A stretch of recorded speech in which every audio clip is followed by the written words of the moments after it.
Picture this. It is 3 in the morning in the South China Sea. The air is thick with salt and jet fuel. Aboard the USS Abraham Lincoln, a Nimitz-class supercarrier displacing over 97,000 tons of American steel, the flight deck crew moves in choreographed silence. FA-18E Super Hornets sit chained to the deck, their weapons pylons loaded with GBU-31 Joint Direct Attack munitions. Below deck in the Combat Direction Center, a wall of blue screens flickers with radar returns. Everything looks routine, but it isn't.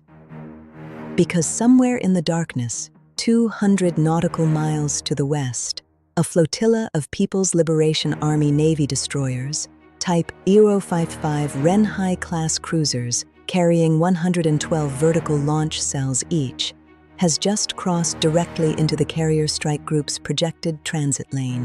They are not attacking. They are not maneuvering aggressively. They are simply there. A wall of gray hulls sitting precisely on the fastest route between the Pacific and the Indian Ocean. And aboard the Lincoln, the watch commander picks up a secure phone and says 5 words that will reshape the 21st century. "Sir, the strait is blocked." This is not a war movie. This is not a simulation. According to multiple corroborated reports from defense analysts at the Center for Strategic and International Studies, from leaked logistics memoranda reviewed by Bloomberg, and from satellite imagery analyzed by open-source intelligence groups, what unfolded in the weeks that followed represents something the United States has not experienced since the end of the Cold War. A direct, physical, deliberate interference by a peer adversary with America's ability to resupply its most critical ally in the middle of an active military campaign. China did not fire a missile. China did not issue a formal declaration. China did something far more devastating. It said no. And for the first time in the modern era, America could not simply push through. The old world is dead. Let me say that again so it registers. The old world, the world where a single phone call from the Pentagon could open any shipping lane, redirect any convoy, project power to any coastline within 72 hours, that world no longer exists. For decades, the assumption underpinning American grand strategy was simple and absolute. The United States Navy controls the global commons. Every war plan from CENTCOM to INDOPACOM was built on this premise. Every arms package to Israel, every emergency airlift to Taiwan, every humanitarian corridor in the Gulf, it all depended on one thing: uncontested logistical reach. And in one calculated move, Beijing shattered that premise. Not with hypersonic missiles, not with cyber attacks, with geography, patience, and a fleet that the world underestimated for 20 years.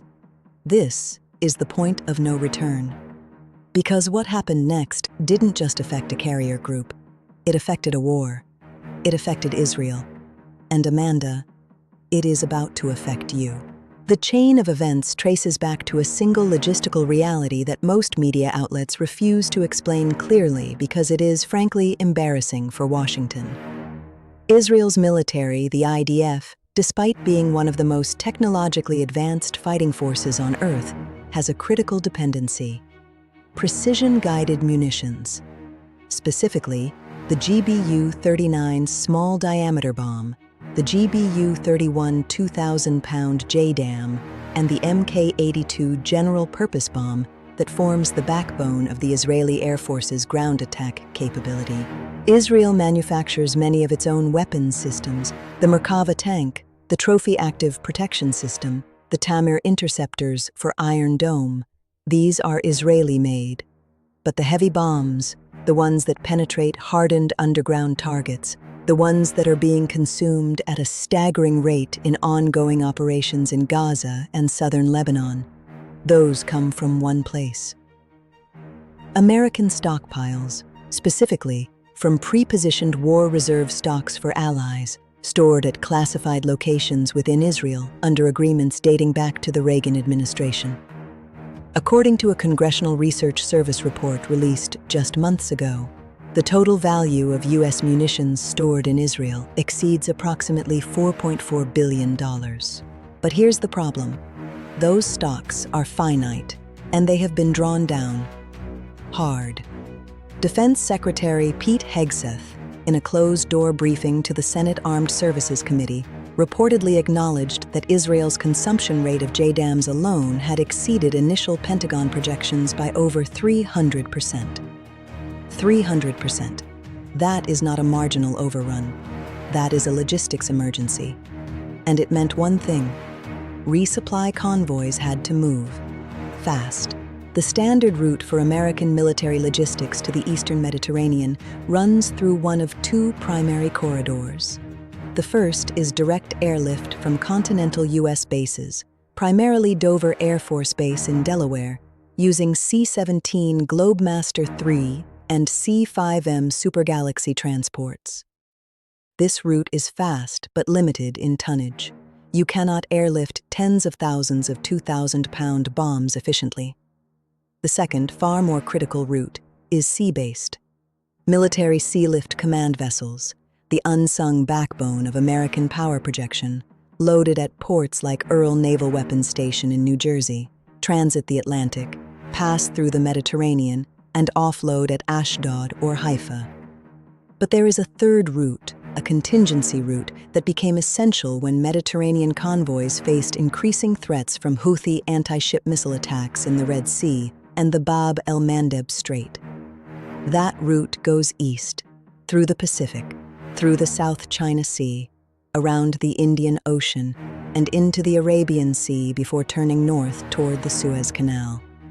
But while the world watched the fireballs over Gaza, while cable news ran endless loops of Iron Dome interceptions lighting up the night sky, something far more sinister was happening on the water, beneath the satellites, in the gray zone between peace and war. China's move was not spontaneous. Open-source intelligence analysts at Bellingcat and the Australian Strategic Policy Institute had been tracking an unusual concentration of PLA Navy assets near the Spratly Islands for weeks. At first, it looked like another routine freedom of navigation provocation. China regularly shadows U.S. warships transiting the South China Sea, a body of water that Beijing claims almost entirely under its so-called 9-dash line, a claim rejected by the International Tribunal at The Hague in 2016, but enforced de facto by the PLA Navy's growing dominance. But this was different. Satellite imagery from Planet Labs dated to the critical window showed not 2, not 4, but at least 11 PLA Navy surface combatants operating in a coordinated screen formation directly across the Luzon Strait, the primary deep-water passage between the Philippine Sea and the South China Sea. Among them, analysts identified at least 2 Type 055 Renhai-class guided missile cruisers, the most powerful surface combatants in any navy outside the United States, alongside Type 052D Luyang III destroyers, Type 054A frigates, and what appeared to be a Type 075 Yushin-class amphibious assault ship acting as a command platform. This was not a patrol. This was a blockade in everything but name. General Dan Caney, former deputy commander of Indopacom, told a defense podcast that the positioning was, quote, textbook sea denial, designed not to engage, but to force a choice. And that choice was devastating. The Abraham Lincoln Carrier Strike Group, which had been ordered to expedite its transit toward the Indian Ocean to provide escort cover for a military Sealift Command convoy carrying over 14,000 tons of ordnance, including palletized GBU-31 kits, Mk-84 bomb bodies, and fuse assemblies critical for Israeli operations, was forced to alter course. Not because China fired a shot, but because proceeding through the strait would have meant transiting within weapons range of a concentrated hostile fleet, an act that Pentagon rules of engagement classify as unacceptable risk, absent a direct presidential order for combat operations. This isn't just a desert war. This isn't just a naval standoff in a distant sea. In a moment, I'll show you how this single decision, This rerouting of one carrier group just sent a shockwave through the global economy that is about to hit your own bank account. The moment the Abraham Lincoln diverted south, away from the Luzon Strait, and toward the longer, slower route through the Lombok Strait and the Makassar Strait in Indonesian waters, the clock started ticking. Not just a military clock, an economic one. Because the global commodities market does not sleep, and it does not forgive uncertainty. Within 48 hours of the first unconfirmed reports leaking through maritime tracking forums and defense Twitter accounts, Brent crude futures spiked 11%. West Texas Intermediate followed within hours. Natural gas futures on the European TTF exchange surged by 9% in a single trading session, the sharpest single-day move since the early weeks of the Ukraine conflict, and that was just energy. The Baltic Dry Index, the benchmark for global shipping costs, jumped 14% as commercial insurers began repricing risk for any vessel transiting the South China Sea. Lloyd's of London issued an advisory, not a formal war risk designation, but a significant concern notice for the Luzon Strait and surrounding waters. Amanda, the last time Lloyd's issued that kind of language for a major international waterway, it was the Strait of Hormuz in 2019 after Iran seized the Stena Impero. That notice alone added an estimated $40,000 per day in insurance premiums for any commercial vessel rerouting through the area. Now multiply that by the roughly 60,000 vessels that transit the South China Sea annually, carrying an estimated $3.4 trillion in trade goods, 1/3 of global maritime commerce. And you begin to see the magnitude of what China accomplished without a single weapon being fired. This was not a kinetic operation. This was economic coercion executed through naval positioning. And it worked. Morgan Stanley issued a flash note to institutional clients warning that prolonged disruption to South China Sea transit lanes could trigger a sustained commodity supercycle, driving inflation in the United States back above 5% within 2 quarters. Goldman Sachs revised its oil price target upward by $18 per barrel overnight. Your grocery bill, your gas pump, your heating costs this winter, all of it, Amanda, traces back to 11 gray warships sitting silently in warm water 6,000 miles from your front door. But the financial shockwave was, in a sense, the secondary effect. The primary effect was felt in a very specific place. Inside a concrete bunker beneath the Kirya, the IDF's central command complex in Tel Aviv. Because the munitions that were supposed to arrive on those military sealift command ships were not optional. They were existential.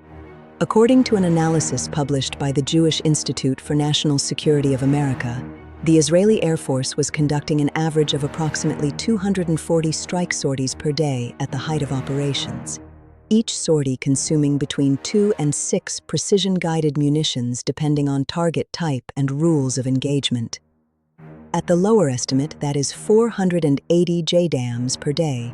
At the upper estimate, 1,440 per day.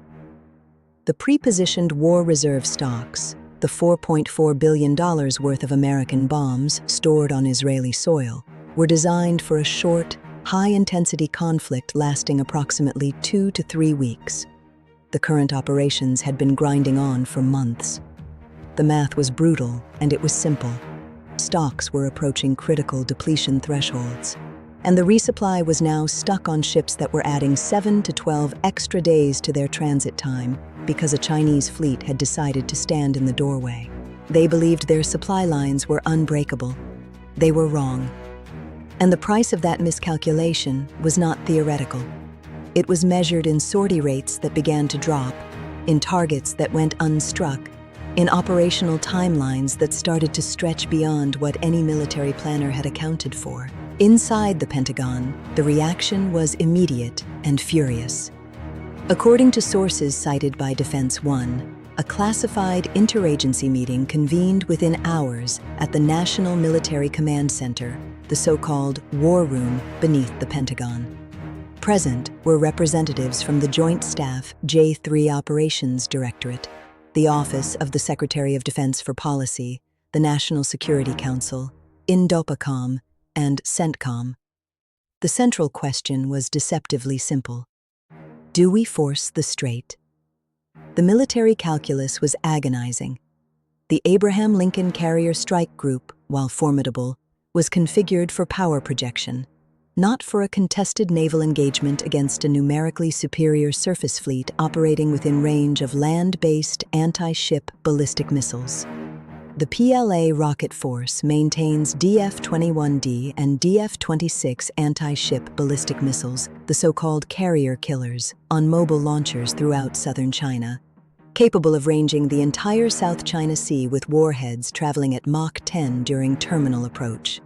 The Aegis combat system aboard the Lincoln's escorts, the Ticonderoga-class cruisers, and Arleigh Burke-class destroyers, is the most advanced naval air defense architecture in the world. The SY-1D radar can track over 200 targets simultaneously. The SM-3 Block Tuyé and SM-6 interceptors represent the cutting edge of ballistic missile defense at sea. But even the most optimistic Pentagon war games, the ones run at the Naval War College in Newport, Rhode Island, have consistently shown that in a contested South China Sea scenario, the United States loses, or at best fights to a mutual stalemate, in the critical opening 72 hours before reinforcements can arrive from Pearl Harbor or Yokosuka. Moreover, there was a deeper strategic terror lurking beneath the tactical question. If the Lincoln forced the strait and China responded with even a single warning shot, a missile launched but deliberately aimed to miss, a torpedo fired across the bow, the entire global order would crack open. NATO Article 5 does not cover the Pacific. The AUKUS Pact is a technology-sharing agreement, not a mutual defense treaty with automatic triggers. Japan's Article 9 constitutional constraints limit its ability to engage offensively, even in support of an ally. The United States would be functionally alone in a naval confrontation with the world's largest navy by hull count, operating in China's backyard, thousands of miles from the nearest major American base. And all of this, all of it, for a resupply convoy to a third country engaged in a conflict that Beijing had publicly warned Washington about for months. While the president spoke of ironclad alliances, while the White House press secretary repeated the phrase unwavering commitment to Israel's security for the 100th time at the daily briefing, behind closed doors, America's closest allies were already making calculations of their own, and those calculations were devastating. The first crack appeared in London. The United Kingdom, America's most reliable military partner, the nation that has fought alongside the United States in every major conflict since the First World War, quietly declined a request from the Pentagon to provide Royal Navy escort assets for an alternative convoy route through the Indian Ocean. The official reason given through diplomatic back channels, according to a report in the Financial Times, was overextension of current maritime commitments. The real reason, according to a senior Whitehall source quoted anonymously, was blunter. We are not going to be the ones who stumble into a shooting war with China over bombs destined for Gaza. France followed within days. The Charles de Gaulle Carrier Group, which had been conducting exercises in the Eastern Mediterranean, was conspicuously redirected to the Western Mediterranean for what the Élysée Palace described as scheduled maintenance rotations. No one in the defense community believed it. But the real shock was Germany. Berlin, which had been painstakingly rebuilding its military credibility through the Zeitenwende, the €100 billion defense modernization fund announced after Russia's invasion of Ukraine, issued a formal diplomatic note to Washington expressing concern about escalatory dynamics in the Indo-Pacific and urging all parties to exercise maximum restraint. In diplomatic language, that is not support. That is distance. That is an ally stepping backward while looking you in the eye. And then came the call that changed everything, not from Europe, from the Gulf. According to reporting by Al Jazeera English, corroborated by two independent Middle Eastern diplomatic sources. The Kingdom of Saudi Arabia communicated to Washington through its ambassador that Riyadh would not permit the use of Saudi airspace or port facilities for any emergency airlift of munitions to Israel that could be perceived as part of a broader US-China confrontation. The Saudis, who had been quietly normalizing relations with Israel under the Abraham Accords framework, who had been on the verge of a historic recognition deal, slammed the door shut. Not because they loved Hamas, not because they opposed Israel's right to self-defense, because Mohammed bin Salman had just signed a $28 billion petrochemical investment deal with Sinopec, because Saudi Aramco was in advanced negotiations to accept yuan-denominated payments for crude oil shipments to the People's Republic, and because the Crown Prince had made a cold, strategic judgment. The future of Saudi Arabia's economy runs through Beijing, not through Washington. And he was not going to jeopardize that future for a conflict he privately considered a catastrophic miscalculation by Netanyahu. There were only 90 minutes left before the Pentagon's logistics window closed entirely, before the alternative Indian Ocean route became untenable due to monsoon weather patterns that would delay the convoy by an additional 3 weeks. Here is what happened when the final decision reached the Oval Office, and why it marks the most consequential American strategic retreat since Saigon. The President, flanked by the Secretary of Defense and the Chairman of the Joint Chiefs of Staff, faced a decision tree with no good branches. Option 1. Force the Luzon Strait with the Lincoln Strike Group, accepting the risk of a naval confrontation with China that could spiral into the first direct military clash between nuclear powers since the Cuban Missile Crisis. Option 2. Reroute the convoy through the longer Southern Passage, accepting a delay of 10 to 14 days and the near certainty that Israel would be forced to reduce its operational tempo by 40 to 60% during the gap. Option 3. Attempt an emergency airlift using every available C-17 and C-5M in the Air Mobility Command inventory, a logistical Hail Mary that Air Force planners estimated could deliver at most 15% of the required tonnage in the available time frame, and even that only if overflight permissions were granted by nations that were now actively hedging. He chose option 2. The convoy was rerouted. The Lincoln turned south. And in that moment, in that single command decision, a signal was sent to every capital on Earth. A signal that, for the first time in the post-World War II era, the United States could be deterred from resupplying an ally by a third power that was not even a party to the conflict. The reverberations were immediate, and they were seismic. In Taipei, President Lai Ching-te convened an emergency session of the National Security Council. Because if America could not push a resupply convoy through the South China Sea for Israel, what would happen when Taiwan needed those same ships, those same planes, those same munitions? The Taiwanese Defense Ministry reportedly began accelerating its indigenous weapons production programs within 72 hours, fast-tracking the Xiongfeng-3 supersonic anti-ship missile and the Wanqin cruise missile. The message from Taipei to Washington was unspoken but deafening. We can no longer rely solely on you. In Tokyo, Prime Minister Kishida's successor held an emergency cabinet session that lasted 9 hours. Japan's defense establishment, already alarmed by China's growing naval assertiveness around the Senkaku Islands, began openly discussing what had been taboo for decades: the acquisition of offensive strike capabilities, including long-range cruise missiles and potentially nuclear weapons. The post-war pacifist consensus that had defined Japanese security policy for 80 years began to crack, not because of anything China did to Japan, but because of what China did to America, and what America failed to do in response. But while governments scrambled and analysts wrote their think tank papers and cable news hosts shouted at each other about who was to blame, the real consequences were being felt in a very specific place, by very specific people.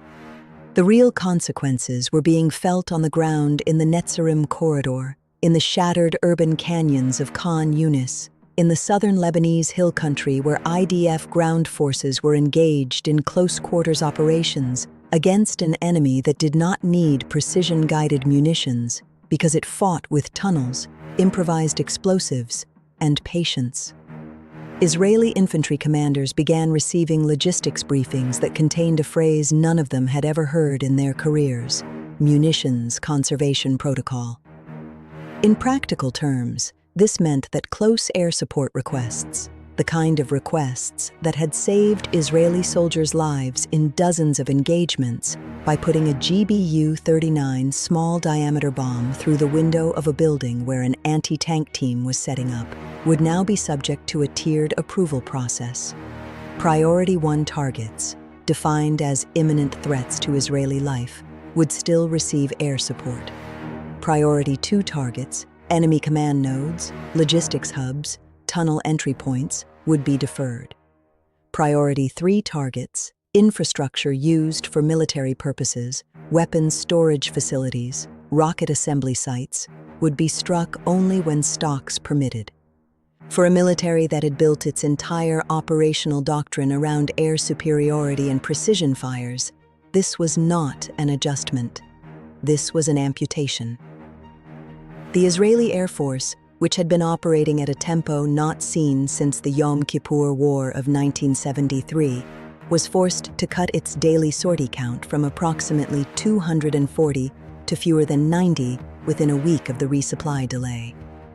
The effect on the ground was immediate and measurable.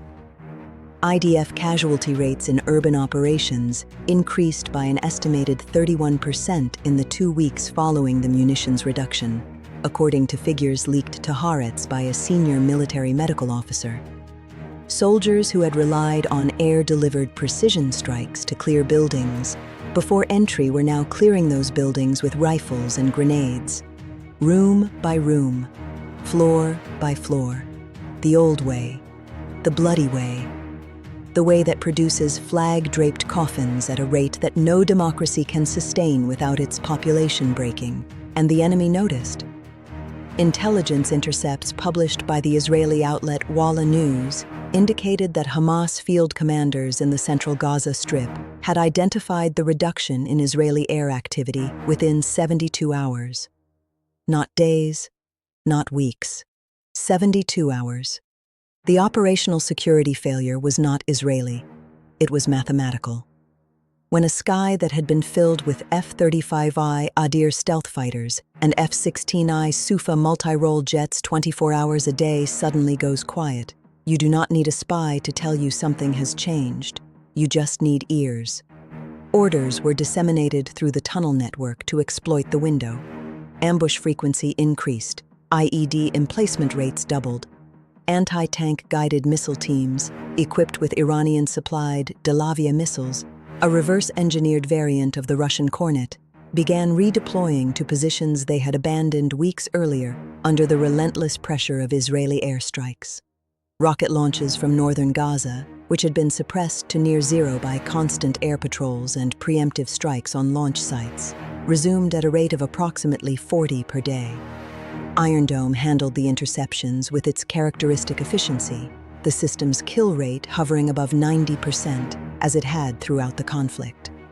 But each Tamir interceptor costs between $40,000 and $50,000, and those stocks too were finite. The system that had been Israel's psychological and physical shield was now burning through its own reserves at an accelerating rate, and the factory lines at Rafael Advanced Defense Systems in Haifa were already running 24 hours a day, 7 days a week, 3 shifts rotating in an exhausting cycle that workers described to Israeli media as unsustainable. This was not a theoretical crisis studied in war colleges. This was a military fighting with one hand tied behind its back because a country 6,000 miles away had decided to stand in a doorway. And the country that was supposed to kick that door open had chosen, for the first time in living memory, to walk around instead. The Israeli defense establishment responded with characteristic speed and desperation. Within days of the Munitions Conservation Protocol being implemented, the IDF's planning directorate activated what defense analysts refer to as Samson protocols, emergency procurement initiatives designed to source munitions from non-American suppliers. Israel reached out to South Korea, which manufactures licensed variants of several American bomb types. It contacted India, whose burgeoning defense industry produces a growing range of precision-guided munitions. It even explored, through discreet intermediaries, the possibility of acquiring stocks from former Soviet bloc nations that still maintained warehouses full of compatible ordnance. But procurement is not magic. International arms transfers involve end-user certificates, diplomatic clearances, transportation logistics, and compatibility testing. You cannot simply buy a bomb from Seoul on Monday and drop it on a tunnel entrance in Gaza on Wednesday.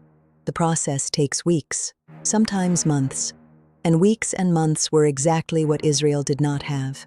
But while Israeli generals scrambled and logistics officers worked around the clock, the real shock was not the immediate battlefield impact. The real shock was what happened in the diplomatic sphere, because China did not simply block and walk away. China leveraged. Within days of the carrier rerouting becoming an open secret in intelligence circles, Beijing's Foreign Ministry spokesman Mao Ning issued a statement that was masterful in its restraint. There was no gloating, no threats, no ultimatums. The statement simply expressed China's, quote, deep concern for the humanitarian situation in the Middle East and called for, quote, all parties, including those providing weapons to combatants, to reflect on their contributions to the cycle of violence. The subtext was a sledgehammer wrapped in silk. We stopped your bombs. We can stop them again, and the world knows it. Moreover, the statement included a pointed reference to the United Nations Convention on the Law of the Sea, which China itself has selectively ignored for decades, arguing that freedom of navigation must be balanced against, quote, the sovereign rights of coastal states and the imperative of regional peace and stability. The hypocrisy was breathtaking, and it did not matter one bit, because in geopolitics, hypocrisy is not a weakness, it is a tool. Moreover, Beijing activated its economic leverage simultaneously on a parallel track, executing a coordinated financial maneuver that demonstrated a level of strategic sophistication that caught even veteran China hawks off guard. The People's Bank of China announced a modest but symbolically devastating adjustment to its holdings of U.S. Treasury securities, reducing its position by approximately $31 billion in a single month. Not enough to crash the bond market, just enough to send a message. Just enough to make the yield on the 10-year Treasury note tick upward by 18 basis points, which translated into higher mortgage rates, higher car loan rates, higher borrowing costs for every American consumer and business. Simultaneously, the China Investment Corporation, Beijing's sovereign wealth fund, managing over $1.3 trillion in assets, began quietly increasing its positions in gold, rare earth mining companies, and critical mineral supply chains. The Federal Reserve, which had been cautiously signaling rate cuts to an eager Wall Street audience, was forced to pause. The message was unmistakable. China was not just using its navy, it was using its balance sheet. And in a global economy where the United States runs an annual deficit exceeding $1.7 trillion, financed in significant part by foreign creditors, the balance sheet is a weapon as powerful as any carrier strike group. Wall Street understood immediately. Goldman Sachs chief economist Jan Hatzius wrote in a client note that, quote, the weaponization of sovereign debt holdings represents a new axis of geopolitical risk that markets have systematically underpriced for at least a decade. Amanda, let me make this personal for a moment. If you have a mortgage, your rate just ticked up. If you have a car payment, your next loan will be more expensive. If you have a 401k, the value of your retirement just took a hit. If you buy groceries, the food on your table costs more because the ships that carry it cost more to insure, more to fuel, and more to route around a sea that used to be open. This is not abstract. This is not a briefing slide at the Pentagon. This is the direct, measurable, undeniable cost of a world in which American naval supremacy can no longer be assumed. And then came the diplomatic masterstroke that tied everything together. while Washington was consumed with damage control, while the Pentagon was scrambling to reroute convoys and the State Department was burning phone lines trying to prevent Allied defections, Chinese Foreign Minister Wang Yi landed in Riyadh aboard an Air China Boeing 747 with a delegation of over 120 officials, the largest Chinese diplomatic mission to the Middle East in history. The visit had been planned for months, ostensibly to discuss Belt and Road infrastructure projects and energy cooperation, but the timing was exquisite, surgical. Within 48 hours, Wang Yi held meetings with Saudi Crown Prince Mohammed bin Salman, UAE President Sheikh Mohammed bin Zayed, Qatari Emir Sheikh Tamim bin Hamad Al Thani, Egyptian President Abdel Fattah el-Sisi, and in a move that sent shockwaves through every intelligence agency in the Western world, Iranian President Masoud Pezeshkian. The trilateral meeting between Wang Yi, MBS, and Pezeshkian, hosted on Saudi soil in the gleaming new conference facilities of NEOM, the Crown Prince's $500 billion megacity project, produced a joint communiqué that intelligence analysts at Langley described as a potential earthquake on the scale of the Camp David Accords, but in reverse. The communiqué called for, quote, a new framework for Middle Eastern security that reflects the multipolar reality of the 21st century and does not depend on the military presence of any single external power. Amanda read that sentence again. That single external power. They did not name the United States. They did not have to. Every diplomat in the world understood exactly who was being written out of the equation. The communiqué also included provisions that went far beyond diplomatic language. First, a mutual commitment to explore a regional collective security mechanism, underwritten by Chinese diplomatic guarantees and, critically, Chinese naval presence in the Indian Ocean through the expansion of the PLA Navy base in Djibouti, the construction of a new logistics facility being negotiated with Oman at the strategic port of Duqm, and a reported agreement in principle for a Chinese naval support facility on Pakistan's Gwadar port, completing a string of maritime positions that defense analysts have long called the string of pearls. Second, an agreement to establish a regional arms exchange program, allowing participating nations to share military technology and munitions stockpiles without relying on Western supply chains. Third, and perhaps most consequential, a framework for settling energy trades in a basket of currencies that included the Chinese yuan, the Saudi riyal, and eventually a proposed digital currency backed by a consortium of Gulf sovereign wealth funds and the People's Bank of China. The petrodollar, the financial architecture that has underpinned American economic supremacy since Henry Kissinger negotiated it with King Faisal in 1974, was not killed in that room. But it was diagnosed with a terminal illness. The Chinese were not just blocking American power projection. They were building an alternative architecture to replace it. And nations that had spent decades under the American security umbrella were lining up to explore the new option. Not because they trusted Beijing more than Washington. Not because they believed Chinese promises were more reliable than American ones. But because Washington had just demonstrated, in the most visceral way possible, that its umbrella had limits. That there were circumstances under which the rain would get through. So where does this leave us? 3 scenarios emerge from the wreckage of the old order, and each one reshapes the world in a different way. Scenario 1. Managed de-escalation. Washington and Beijing, recognizing the catastrophic risk of their South China Sea standoff, engage in back-channel negotiations to establish a new set of maritime rules of the road. A quiet summit, perhaps hosted by Singapore or Switzerland, produces an unpublished understanding. The South China Sea does not become Chinese sovereign territory, but the United States tacitly accepts a Chinese sphere of influence in defined areas in exchange for guaranteed freedom of navigation for commercial shipping and a mutual commitment to avoid direct naval confrontation. Israel receives its munitions, delayed but delivered. The IDF adjusts its operational timelines. The conflict in Gaza grinds toward a messy ceasefire brokered by Egypt and Qatar. The world exhales, markets stabilize, oil drops back to $90 a barrel. Cable news moves on to the next crisis. But the precedent is set. America negotiated. America accommodated. America went around instead of going through. And every future crisis, every future standoff, every future moment when an ally needs American power to arrive on time and in full will be shaped by the memory that once, when it mattered most, it did not. Scenario 2. Regional realignment.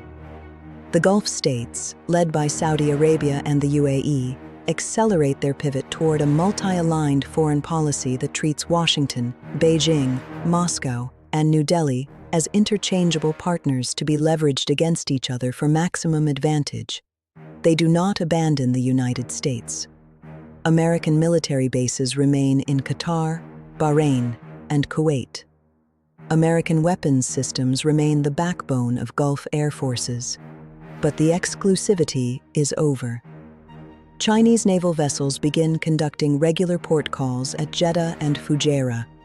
Russian S-400 air defense systems, long coveted by Gulf monarchies but previously avoided due to American sanctions threats, are quietly ordered and delivered.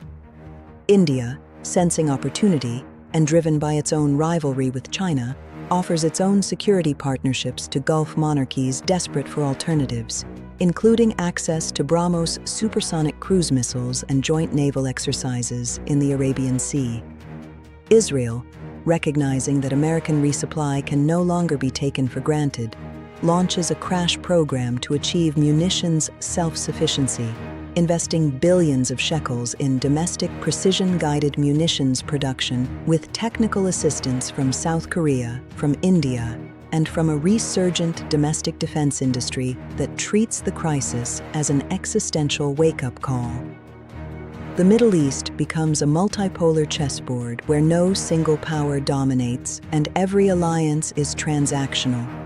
Stability exists, but it is brittle, contingent, and perpetually one miscalculation away from collapse. The region that was once defined by two poles, the American-Israeli axis and the Iranian resistance axis, now has 5 poles, and they are all spinning. The waters are no longer open. The old maps are obsolete. The assumptions that guided 7 decades of American grand strategy have been tested and found wanting. And the world that comes next will be written not by the nations with the most power, not by the nations with the most carriers or the most bombs or the biggest economies, but by the ones with the nerve to use what they have at precisely the right moment, in precisely the right place, with precisely the right amount of pressure. That is the lesson of the South China Sea. That is the lesson of the blocked strait. That is the lesson of the 11 gray ships. And that, Amanda, is the lesson that every government on Earth is studying tonight, in silence behind closed doors, in windowless rooms lit by the glow of satellite feeds and intelligence summaries, as the gray ships hold their position and the world holds its breath.